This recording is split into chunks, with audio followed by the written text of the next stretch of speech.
Top 7 politicians na nalink sa Pinay celebrities ngayong 2025. 7. Samuel Parilla. Noong Hunyo naspatan si Vice Mayor Sammy Parilla II ng Bantay, Ilocos Sur sa Europe kasama si R.C. Muñoz.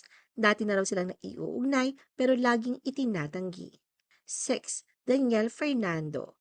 Naling si Bulacan Governor Daniel Fernando kay Kim Rodriguez matapos kumalat ang litrato nilang magkasama. May bulaklak si Kim at makaakbay si Daniel. 5. Albi Benitez.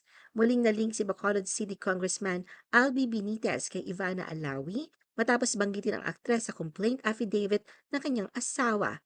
Giit ni Ivana, hindi siya maninira ng pamilya. 4. Vico Soto.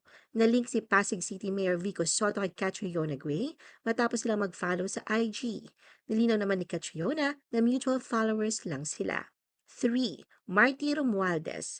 Umugong ang balitang may low-profile relationship si Tacloban City Councilor Marty Romualdez kay Sara Labati pero diniklara ng aktres noong Agosto na siya ay single. 2. Mark Alcala. Pinalakas si Lucena Mayor Mark Alcala ang chismis sa kanila ni Catherine Bernardo nang ilike niya ang komento tungkol sa posibilidad na makita silang magkasama. Kalaunan ay inunlike rin niya ito. 1. Sandro Marcos. Nalilink ngayon si Ilocos Norte 1st District Representative Sandro Marcos kay Kelly Alcantara. Ayon sa ulat, nasa dating stage na sila at posibleng mauwi sa seryosong relasyon.